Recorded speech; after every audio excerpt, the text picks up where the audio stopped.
नमस्कार, national media news agency Uttarakhand में आप सभी का बहुत बहुत स्वागत है। मैं हूं आपके साथ भावना। रुक करते हैं आज की ताजा खबरों की ओर।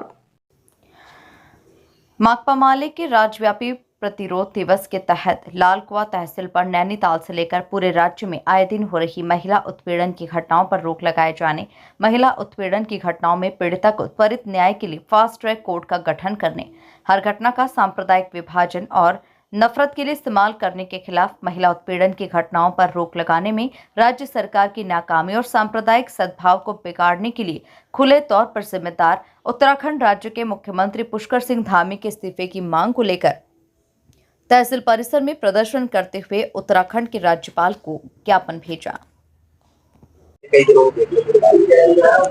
हाँ, ये जो तमाम पूरे राज्य में महिला उत्पीड़न की जो घटनाएं हो रही हैं और जब से हम देख रहे हैं कि जब से बीजेपी सत्ता में आई है और तब से महिला उत्पीड़न की घटनाएं चरम पर पहुंची हैं, बहुत ज्यादा हो रही हैं। हम देख रहे हैं कि छोटी 10 साल की बच्ची के साथ टेम्पो में रेप हो रहा है और नैनीताल में जिस तरह से घटना हुई है, रुद्रपुर में हुई है, हर जगह हर शहर में हो रहा है। हमारे जहां हम यहाँ लालकुआ में हैं, लालकुआ में ही दुग्ध संघ में दुग्ध संघ के जो उनके द्वारा जो है महिला उत्पीड़न की घटना की गई है, उनको मतलब जिस तरह से हुआ है वो एकदम निंदनीय है।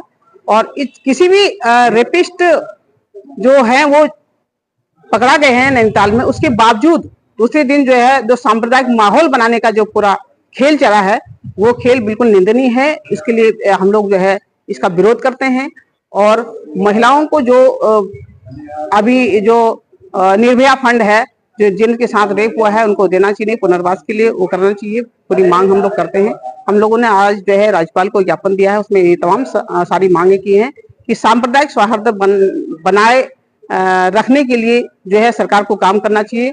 और जब से ये मोदी यहाँ पे धामी सरकार यहाँ पर आई है तब से हमने देखा कि धामी जी जो है महिला उत्पीड़न की घटनाओं को रोकने में बिल्कुल नाकाम रहे हैं और जो है ये सांप्रदायिक सौहार्द को बिगाड़ने में इनका बहुत ज्यादा हाथ रहा है। इसलिए हम मांग करते हैं कि इनको नैतिकता इनके अंदर अगर है तो इनको इस्तीफा अपने पद से दे देना चाहिए और वरना हमने राज्यपाल से मांग की है कि जो है मुख्यमंत्री धामी का जो है इस्तीफा वापस लिया जाए। से पूरे राज्य के भीतर महिला उत्पीड़न की घटनाएं बढ़ रही हैं और न सिर्फ नैनीताल का मामला आप देखेंगे, जहां तहां कभी किसी बच्ची का टेम्पो में रेप हो जाता है ना। तो ये इस तरह की लगातार जो घटनाएं घट के खिलाफ अपराधों पर रोक लगे, महिला उत्पीड़न की घटनाओं पर रोक लगे, इसकी मांग को लेकर। और हम देख रहे हैं कि इस राज्य का एक और ट्रेंड चल रहा है, कोई भी अपराध हो उस अपराध को जिस तरह से धार्मिक विभाजन में बदला जा रहा है, तो इस पे रोक लगनी चाहिए। नैनीताल में हमने देखा अपराधी अपराधी है, अपराधी को दंड मिलना चाहिए, अपराधी जेल आ गया, लेकिन उसके बावजूद जिस तरह से वहां तोड़फोड़ की गई, लोगों पर हमले किए गए, अल्पसंख्यकों की दुकानों पर तोड़फोड़ की गई, उनको धमकियां दी गई और ये लगातार जारी है। हम कह रहे हैं इस पे रोक लगे, इसको बिल्कुल बर्दाश्त नहीं किया जा सकता। और तीसरी बात जो है, ये जो हो रहा है, आप देखेंगे चाहे महिला उत्पीड़न की घटनाएं लगातार बढ़ रही हैं, उसमें तमाम जिस तरह के लोगों के नाम आ रहे हैं उसमें भाजपा के नेता भी शामिल हैं, तो इस तरह के उन पर रोक लगाने में ये सरकार पूरी तरह नाकाम साबित हुई है। और सांप्रदायिक उन्माद भड़काने में तो आप देख लीजिए कि मुख्यमंत्री धामी जी के जिस तरह के बयान हैं, कभी वो बोलते हैं लैंड जिहाद, कभी बोलते हैं लव जिहाद, कभी बोलते हैं थूक जिहाद। एक मुख्यमंत्री को इस तरह की असंवैधानिक भाषा प्रयोग करना बिल्कुल शोभा नहीं देता।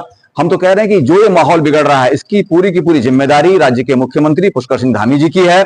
उनको तत्काल नैतिक तौर पे इस पद पे नहीं रहना चाहिए, क्योंकि जिस तरह से पूरे कानून व्यवस्था में संकट पैदा हो गया, जिस तरह से महिला अपराध बढ़ रहे हैं और जिस तरह से यहाँ सांप्रदायिक सद्भाव बिगड़ रहा है, उसके जिम्मेदार होने के नाते मुख्यमंत्री धामी को इस्तीफा देना चाहिए। और हम तो यहाँ मांग करने आए हैं, अगर धामी इस्तीफा नहीं दे सकते हैं तो हम राज्यपाल महोदय से मांग करना चाहते हैं कि उनको उनके पद से हटाया जाए।